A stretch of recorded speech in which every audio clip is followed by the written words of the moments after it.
बिहार में राजनीतिक उथल-पुथल का दौर जारी है और अब नीतीश कुमार सरकार की मुश्किलें और ज्यादा बढ़ने वाली हैं। नमस्कार, स्वागत है आपका द न्यूज पर। मैं हूं आपके साथ शिप्रा सैनी।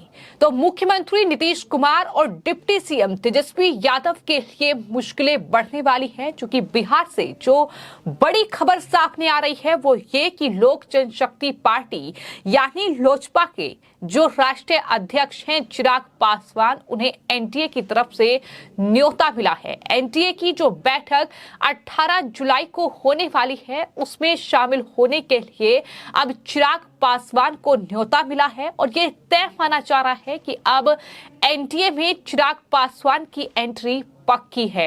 यानी नीतीश कुमार और तेजस्वी यादव के लिए ये किसी बड़े झटके से कम नहीं है। लगातार सरकार बिहार में टूटने की कगार पर है और उन सब के बीच अब एनडीए लगातार मजबूत होती नजर आ रही है। जिस तरीके से एक तरफ चिराग पासवान जो है वो एनडीए में एंट्री कर सकते हैं, ये अब खबर लगभग पक्की मानी जा रही है, तो दूसरी तरफ जीतन राम मांझी की पार्टी को भी न्योता दिया गया है एनडीए की इस बैठक में शामिल होने के लिए।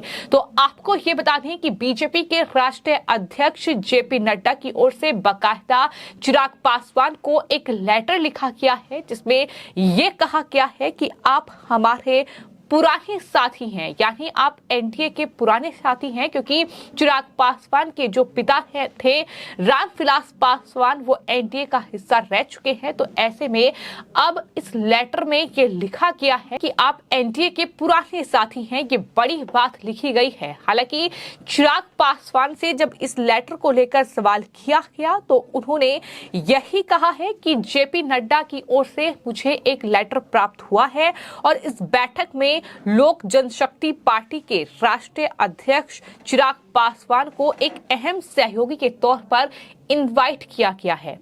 आज पार्टी के नेताओं के साथ बैठक करके आखिरी फैसला मैं लूंगा, ये भी चिराग पासवान की ओर से कहा गया है। यानी जो लेटर एनडीए की बैठक में शामिल होने के लिए उन्हें मिला है, उसके बाद उन्होंने जो मीडिया से बातचीत की है उसमें साफ तौर पर यह कहा है कि फैसला जो है वो पार्टी नेताओं से मिलकर ही लिया जाएगा। तो ऐसे में आज वो अपने फैसले पर मुहर लगा देंगे। लेकिन आपको ये बता दें कि सिर्फ बीजेपी के राष्ट्रीय अध्यक्ष जेपी नड्डा ने लेटर ही नहीं लिखा है, बल्कि इससे पहले जो केंद्रीय मंत्री हैं नित्यानंद राय, वो दरअसल चिराग पासवान से 2 बार मुलाकात कर चुके हैं।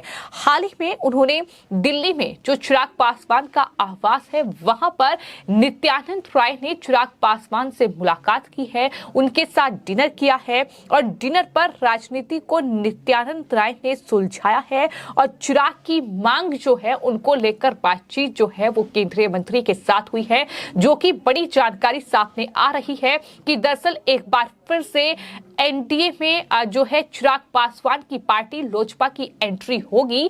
लेकिन उसके लिए कई शर्तें हैं जो कि चिराग पासवान की ओर से रखी गई हैं। वो नहीं चाहते हैं कि उनके जो चाचा हैं पशुपतिनाथ पारस, वो दरअसल एनडीए का हिस्सा बने। साथ ही कई अहम सीटों पर भी चर्चा हुई है। कुल मिलाकर चुनाव आने वाले वक्त में है, फिर चाहे वो लोकसभा का चुनाव हो और उसके बाद बिहार विधानसभा का चुनाव हो। इस लिहाज से अगर देखा जाए तो ये गठबंधन कई मायनों में महत्वपूर्ण हो जाता है।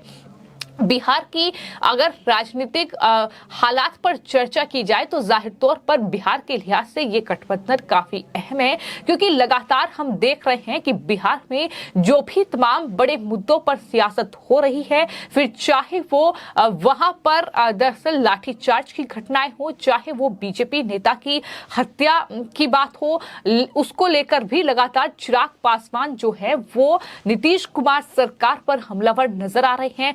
हर एक मुद्दे को लेकर वो नीतीश कुमार और तेजस्वी यादव से सवाल कर रहे हैं और विधानसभा में चिराग पासवान का जो परफॉर्मेंस है वो भी काफी अच्छा रहा है। तो इन तमाम चीजों पर अगर गौर किया जाए तो जाहिर तौर पर अगर चिराग पासवान एनडीए का हिस्सा बनते हैं तो आने वाले वक्त में बिहार में नीतीश कुमार और तेजस्वी यादव के लिए मुश्किलें कितनी ज्यादा बढ़ जाएंगी, इसका अंदाजा इसी बात से लगाया जा सकता है, क्योंकि बिहार की कई सीटें ऐसी हैं जिन पर चिराग पासवान या उनके पिता जो थे रामविलास पासवान, उनका काफी ज्यादा वर्चस्व था। तो ऐसे में जाहिर तौर पर लोजपा के खाते में वो सीटें आएंगी और यही वजह है कि लोक जनशक्ति पार्टी अगर एनडीए का हिस्सा बनती है तो ये एनडीए के लिए कहीं ना कहीं मजबूती होगी बिहार में। और यही वजह है कि ये बड़ी खबर सामने आई है कि 18 जुलाई को जो एनडीए की मीटिंग होने जा रही है, जिसमें प्रधानमंत्री नरेंद्र मोदी भी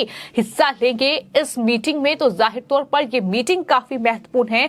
और आपको ये बता दें कि दिल्ली के होटल अशोक में शाम 5 बजे ये मीटिंग होनी है और इस बैठक में पीएम मोदी भी उपस्थित रहेंगे। जीतन राम मांझी की पार्टी को भी मीटिंग में बुलाया गया है और इस तरीके से ये पूरी खबर सामने आई है। हमने आपको जानकारी दी है कि नित्यानंद राय जो कि केंद्रीय मंत्री हैं, वो पहले ही चिराग पासवान से मुलाकात कर चुके हैं और उसके बाद ही ये तय माना जा रहा है कि चिराग पासवान अब मीटिंग में शामिल होंगे।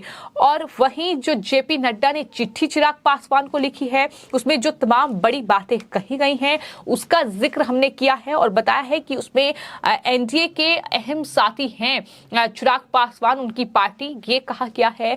उसमें कहा गया है कि आपकी पार्टी लोक जनशक्ति पार्टी रामविलास की जो पार्टी है वो एनडीए की अहम साथी है। एनडीए के महत्वपूर्ण साथी दल के रूप में आप प्रधानमंत्री नरेंद्र मोदी के नेतृत्व में एनडीए सरकार द्वारा देश के विकास को गति देने वाली सेवा, सुशासन और गरीब कल्याण की यात्रा के प्रमुख सहयोगी भी हैं। ये बड़ी बात इस लेटर में कही गई है। तो कुल मिलाकर ये तमाम महत्वपूर्ण चीजें इस लेटर में कही गई हैं। जेपी नड्डा ने जो लेटर चिराग पासवान को लिखा है, उस लेटर के आखिर में ये भी लिखा है कि इस बैठक में आप आमंत्रित हैं।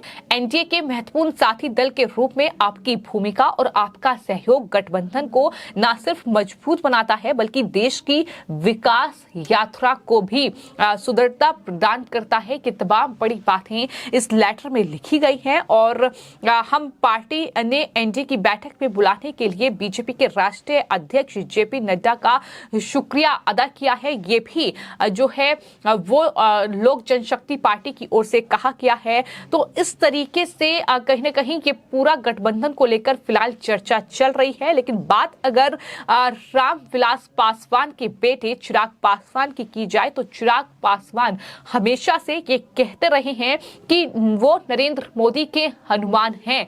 ये बड़ी बात चिराग पासवान की ओर से कही गई है और ऐसे में अब सवाल यही उठ रहा है कि क्या अब आने वाले वक्त में राम का साथ हनुमान थामेंगे। ये लगातार लोगों की प्रतिक्रियाएं जो हैं वो देखने को मिल रही हैं। जिस तरीके से ये खबर चल रही है कि दरअसल जो एनडीए है वो लोक जनशक्ति पार्टी का पुराना घर है, तो क्या अपने घर में वापस चिराग पासवान जाएंगे, क्योंकि आने वाले वक्त में विपक्ष की भी बैठक है। आपको ये बता दें कि बिहार की राजधानी पटना में विपक्षी दलों की बैठक हुई थी, जहां प्रधानमंत्री नरेंद्र मोदी को 2024 में किस तरीके से हराया जाए इसको लेकर रणनीति तैयार हुई, लेकिन कोई खास रणनीति बन नहीं पाई और उसके बाद अब बेंगलोर में भी एक बैठक होने जा रही है। तो एक तरफ विपक्ष जो है वो एकजुटता की बातें कर रहा है, तमाम पार्टियों को एकजुट कर रहा है, तो वहीं एनडीए ने भी अब ठान लिया है कि एनडीए को भी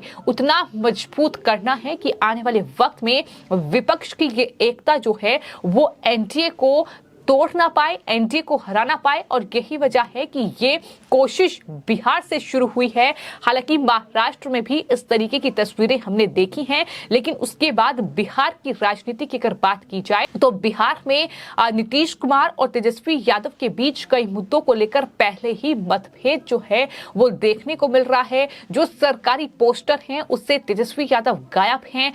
खबर ये भी है कि नीतीश कुमार पर इतना ज्यादा दबाव है कि तेजस्वी यादव को मुख्यमंत्री बनाया जाए। तो ऐसे में तेजस्वी यादव क्या करेंगे, ये बड़ा सवाल है। लेकिन इन सब के बीच अब एनडीए खुद को मजबूत कर रहा है और बिहार में यही स्थिति है कि उपेंद्र कुशवाहा हो, फिर चाहे वो जीतन राम मांझी की पार्टी हो जो कि एनडीए का अब हिस्सा बन चुकी है, अब वो भी इस मीटिंग में शामिल होंगे और साथ ही नजरें रहेंगी चिराग पासवान पर कि क्या वो इस मीटिंग में पहुंचेंगे। लेकिन ये एंट्री लगभग तय मानी जा रही है कि चिराग पासवान अब एनडीए में एंट्री करेंगे और बिहार में नीतीश और तेजस्वी की मुश्किलें बढ़ाएंगे। फिलहाल आपकी इस पूरे मामले पर क्या राय है, हमें कमेंट बॉक्स में जरूर लिखें और चैनल को सब्सक्राइब करें। धन्यवाद।